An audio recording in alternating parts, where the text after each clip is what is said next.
Class 8 का student था।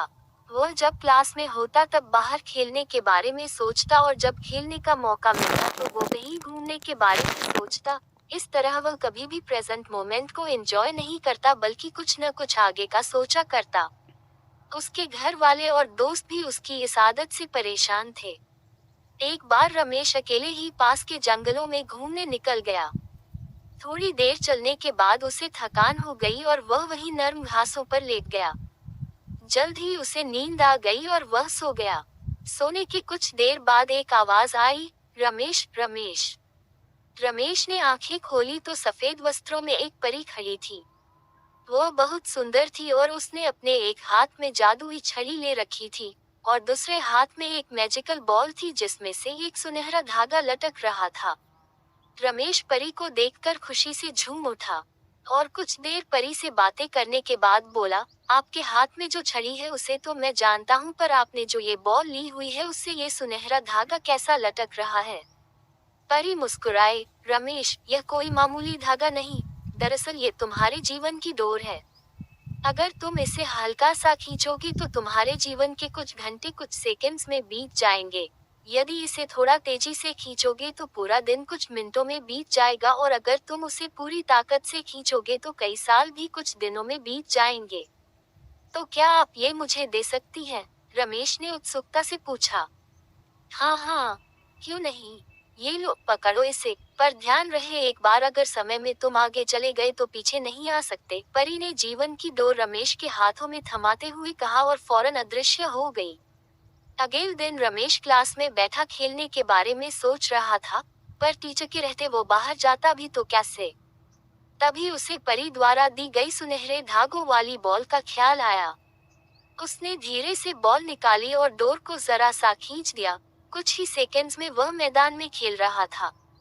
वाह, मजा आ गया, रमेश ने मन ही मन सोचा। फिर वह कुछ देर खेलता रहा, पर मौजूदा वक्त में ना जीने की अपनी आदत के अनुसार वह फिर से कुछ ही देर में ऊब गया और सोचने लगा, ये बच्चों की तरह जीने में कोई मजा नहीं है, क्यों न मैं अपने जीवन की डोर को खींचकर जवानी में चला जाऊं। और झटपट उसने डोर कुछ तेजी से खींच दी। रमेश अब एक शादीशुदा आदमी बन चुका था और अपने दो प्यारे प्यारे बच्चों के साथ रह रहा था। उसकी प्यारी माँ जो उसे जान से भी ज्यादा चाहती थी, अब बूढ़ी हो चुकी थी और पिता जो उसे अपने कंधों पर बैठाकर घुमा करते थे वृद्ध और बीमार हो चले थे। इस परिवर्तन से रमेश अपने माता पिता के लिए थोड़ा दुखी जरूर था, पर अपना परिवार और बच्चे हो जाने के कारण उसे बहुत अच्छा महसूस हो रहा था। एक दो महीनों सब ठीक ठाक चला, पर रमेश ने कभी अपने वर्तमान को आनंद के साथ जीना सीखा ही नहीं था। कुछ दिन बाद वह सोचने लगा, मेरे ऊपर परिवार की कितनी जिम्मेदारी आ गई है। बच्चों को संभालना इतना आसान भी नहीं, ऊपर से ऑफिस की टेंशन अलग है। माता पिता का स्वास्थ्य भी ठीक नहीं रहता। इससे अच्छा तो मैं रिटायर हो जाता और आराम की जिंदगी जीता। और यही सोचते सोचते उसने जीवन की डोर को पूरी ताकत से खींच दिया। कुछ ही दिनों में वह एक 80 साल का वृद्ध हो गया। अब सब कुछ बदला चुका था। उसके सारे बाल सफेद हो चुके थे, झुर्रियां लटक रही थी। उसके माता पिता कब के उसे छोड़कर जा चुके थे, यहाँ तक कि उसकी प्यारी पत्नी भी किसी बीमारी के कारण मर चुकी थी।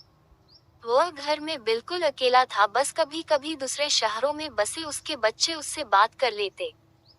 लाइफ में पहली बार रमेश को एहसास हो रहा था कि उसने कभी अपनी जिंदगी को एंजॉय नहीं किया। उसने न स्कूल डेज में मस्ती की, न कभी कॉलेज का मुंह देखा। वह न कभी अपनी पत्नी के साथ कहीं घूमने गया और न ही अपने माता पिता के साथ अच्छे पल बिताए। यहाँ तक कि वो अपने प्यारे बच्चों का बचपन भी ठीक से नहीं देख पाया। आज रमेश बेहद दुखी था। अपना बीता हुआ कल देखकर वह समझ पा रहा था कि अपनी बेचैनी और व्याकुलता में उसने जीवन की कितनी सारी छोटी छोटी खुशियां यूं ही गंवा दी। आज उसे वो दिन याद आ रहा था जब परी ने उसे वो मैजिकल बॉल दी थी। एक बार फिर वह उठा और उसी जंगल में जाने लगा और बचपन में वह जिस जगह परी से मिला था वहीं मायूस बैठ अपने आंसू बहाने लगा। तभी किसी की आवाज आई, रमेश रमेश। रमेश ने पलट कर देखा तो एक बार फिर वही परी उसके सामने खड़ी थी। परी ने पूछा, क्या तुमने मेरा स्पेशल गिफ्ट एंजॉय किया? पहले तो वो मुझे अच्छा लगा, पर अब मुझे उस गिफ्ट से नफरत है, रमेश क्रोध में बोला। मेरी आंखों के सामने मेरा पूरा जीवन बीत गया और मुझे इसका आनंद लेने का मौका तक नहीं मिला। हाँ, अगर मैं अपनी जिंदगी नॉर्मल तरीके से जीता तो उसमें सुख के साथ एक भी होते, पर मैजिकल बॉल के कारण मैं उनमें से किसी का भी अनुभव नहीं कर पाया।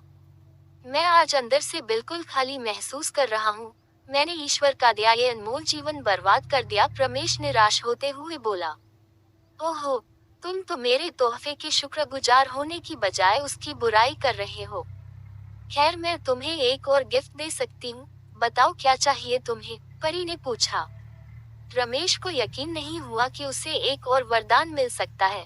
वह खुशी से भावुक होते हुए बोला, मम मम मैं फिर से वही पहले वाला स्कूल बॉय बनना चाहता हूँ। मैं समझ चुका हूँ कि जीवन का हर एक पल जीना चाहिए। जो अभी को कोसता है वो कभी खुश नहीं हो पाता, उसका जीवन खोखला रह जाता है। प्लीज प्लीज मुझे मेरे पुराने दिन लौटा दो। प्लीज प्लीज प्लीज न।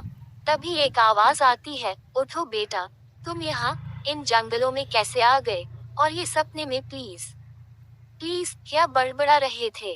रमेश आंखें खोलता है। अपनी माँ को आंखों के सामने देखकर वो कसकर उनसे लिपट जाता है और फूट फूट कर रोने लगता है। वह मन ही मन परी का शुक्रिया अदा करता है और कसम खाता है कि अब वो जीवन के अनमोल पलों को पूरी तरह जिएगा और डे ड्रीमिंग और कल के बारे में सोचकर अपने आज को बर्बाद नहीं करेगा। दोस्तों, क्या आप खुद को रमेश से रिलेट कर पा रहे हैं?